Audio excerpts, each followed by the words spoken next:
სალამი მოგესალმებით, ვაგრძელებთ ჯონ მაკარტურის საუბრების ქართულ ენაზე ატვირთვას. ეს არის ბიბლიური კითხვები და პასუხები, რომელიც ჩაწერილი 1993 წლის 9 ნოემბერს ლოს-ანჯელესში, კალიფორნიის შტატში.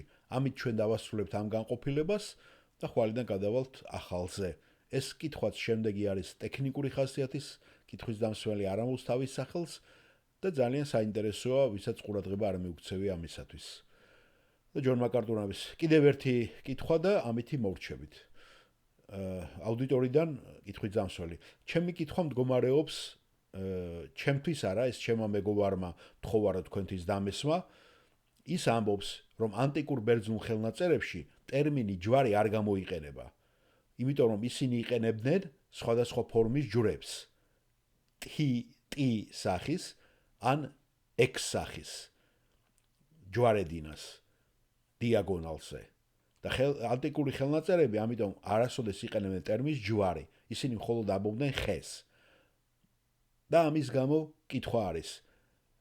ჩვენი ბიბლია, ეს თანამედროვე ბიბლია, სარწმუნოა და სანდოა? შეგიძლიათ ამიხსნათ, როგორ მოხდა, რომ ხიდან ჯვარზე გადავედით და ეხლა ჯვარი არის ჩვენთან ყველა ბიბლიაში დომინანტი. ეს მართალია? მე არ ვიცი. ჯონ მაკარტური პასუხობს, არა, ბიბლიური ხელნაწერებიც ეხება ჯვარს. მე გულისხმობ, ბიბლიური ტექსტი ახსენებს ჯვარს. ძალიან ბევრ ადგილზე. მე ფიქრობ, ეს არის კოლოსელების 2:14, მის ჯვარზე გაკრობა და ეს არის ჯვრის სიტყვა. ახლა როცა ძველ დროში ბრუნდებით, აღმოაჩენთ, რომ მართლაც არსებობდა სხვადასხვა სახის ჯვრები. სხვადასხვა ფორმები ქონდა ამ ჯვრებს და ასე შემდეგ. ჩვენ ნამდვილად არ გვაქვს ახლა გზა იმის დასადასტურებლად, რომ ქრისტე ისეთ ჯვარზე გააკრეს, რომელსაც ახლა ჩვენ ხედავთ და რომელსაც ბევრი აქამდაკებს ან კიდევ ხატავს. საუკეთესო რამ რაც შეგვიძლია ჩვენ გავაკეთოთ არქეოლოგიურად, რომ ეს იყო X ჯვრები და T ჯვრები. ეს ნამდვილად ესე არის.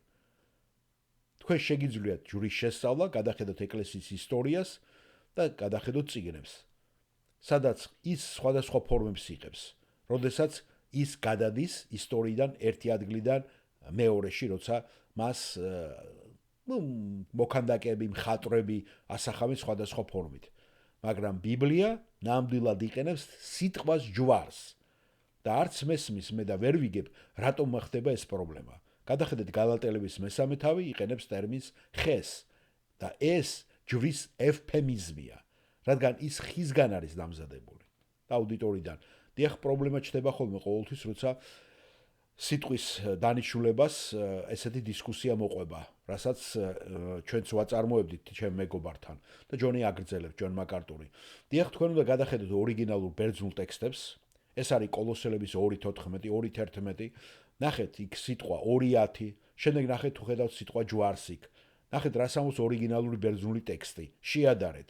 ფიქრობთ რომ თქვენ აღმოაჩენთ რომ იქ გამოიყენება სიტყვა ჯვარი. გასაგებია, დიდი მადლობა კითხვისათვის თქვენ. დიახ, ჩვენ ამითი ამოვწურეთ დღევანდელი ჩვენი საუბრები. ძალიან საინტერესო კითხვები იყო ამაღამ დასმული და იმედი მაქვს რომ ისეთივე საინტერესო იყო ეს პასუხებიც თქვენთვის. და ეს ძალიან შესანიშნავი დრო არის ჩვენთვის. ჩვენ ახლა ნება მიმოძეთ ლოცვა წარმოთქვათ და გაგიშვებთ ყველას. მამაო, გმადლობთ იმ თანაზიარებისა და თანამეგობრობისათვის, რომლითაც ჩვენ ამაღამ ვისარგებლეთ. გმადლობთ, რომ თქვენ სიტყვაში ვიყავით და ეს არის მშვენიერი პრივილეგია, რისთვისაც ძალიან მადლობელი ვართ.